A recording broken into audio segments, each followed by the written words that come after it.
Hampir tak terjamah, suku Korowai merupakan salah satu suku yang ada di pedalaman Papua. Mereka hidup di atas rumah pohon dengan ketinggian mencapai 50 meter dari permukaan tanah. Korowai, nama suku yang berada di pedalaman Papua Barat, dekat dengan perbatasan Papua Nugini, tepatnya di Kabupaten Mapi. Hingga 1970-an, mereka sama sekali tidak mengetahui keberadaan manusia selain dari kelompok mereka sendiri. Hingga 1974, akhirnya mereka ditemukan oleh sekelompok ilmuwan yang tidak sengaja memasuki area suku tersebut. Suku Korowai memiliki jumlah populasi kurang lebih 3.000 orang.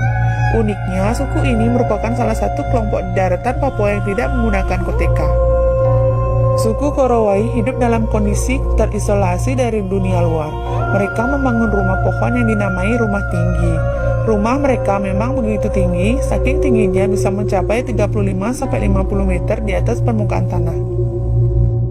Bukan tanpa alasan, mereka membangun rumah yang begitu tinggi. Karena mereka hidup di dalam hutan tropis, mereka percaya bahwa semakin tinggi mereka membangun rumah, maka mereka akan terhindar dari gigitan nyamuk. Rumah tersebut juga menghindari mereka dari ancaman binatang buas lainnya.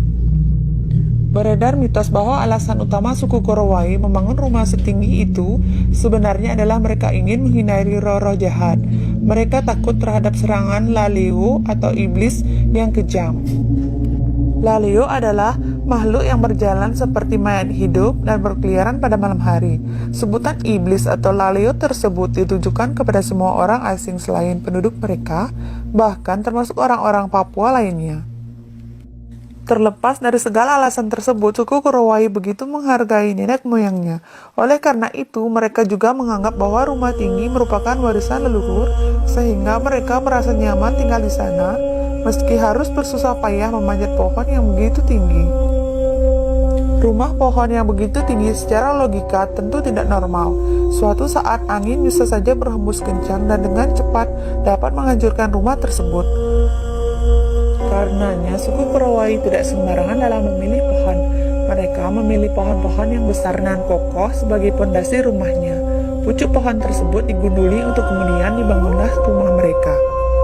Semua bahan dibuat menggunakan bahan dari alam dan proses pembuatan rumah pohon menggunakan tangan, tanpa bantuan alat modern apapun. Kerangka rumah pohon tersebut dari batang-batang kayu kecil, sedangkan lantainya menggunakan cabang pohon. Selain itu, untuk dinding dan atap rumah, mereka menggunakan kulit pohon sagu dan daun hutan. Setelah itu, semua bahan tersebut diikat menggunakan tali.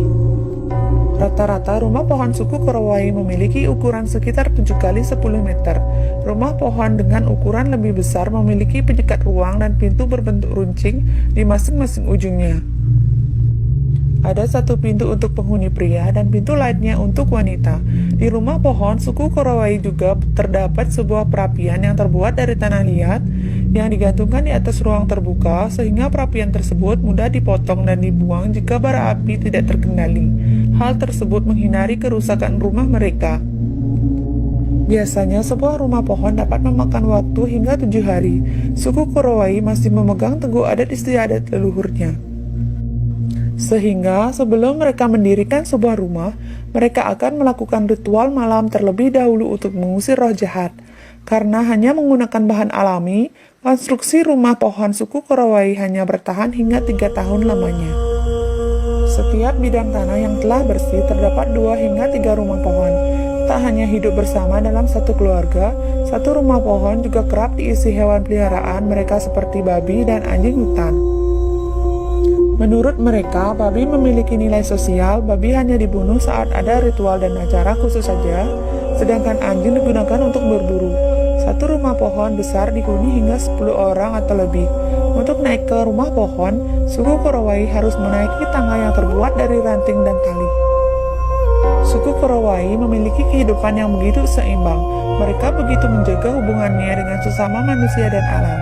Selain itu, mereka juga menjaga baik hubungannya dengan dunia roh, karena mereka percaya bahwa semesta ini dipenuhi dengan makhluk spiritual yang berbahaya bagi kelangsungan hidup mereka.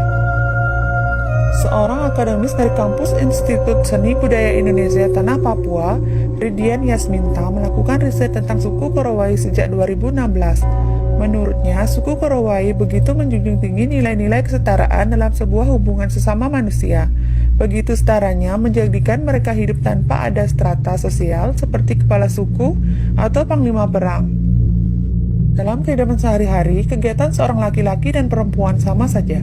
Misalnya di sebuah rumah tangga, mereka hampir tidak membagi pekerjaan berdasarkan gender. Jadi semua kegiatan mereka lakukan secara bersama-sama. Namun, dalam kebudayaan mereka hanya pada hal yang sangat prinsip dan tidak bisa diubah-ubah dan harus dilakukan sesuai gender, yaitu mengandung, melahirkan, dan menyusui yang hanya bisa dilakukan oleh perempuan. Selain itu, suku Korowai melihat dari bagaimana posisi seorang wanita, terutama jika ibu mertua dari garis perempuan yang sangat dihormati, sehingga seorang anak menantu laki-laki harus menjaga tata krama, yaitu tidak boleh menatap wajah mertua perempuannya secara langsung. Walaupun suku Korowai berada di pedalaman dan terasing, rumah pohon yang mereka bangun menjadi bukti kecerdasan mereka. Suku Korowai juga memiliki kebudayaan yang begitu murni, sehingga dapat diteladani tentang hubungan mereka sesama manusia maupun dengan alam yang begitu seimbang.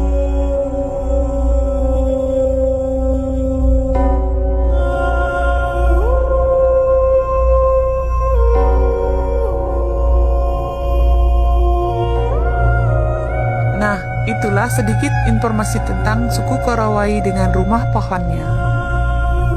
Dan ikuti terus ya video-video selanjutnya. Semoga bermanfaat.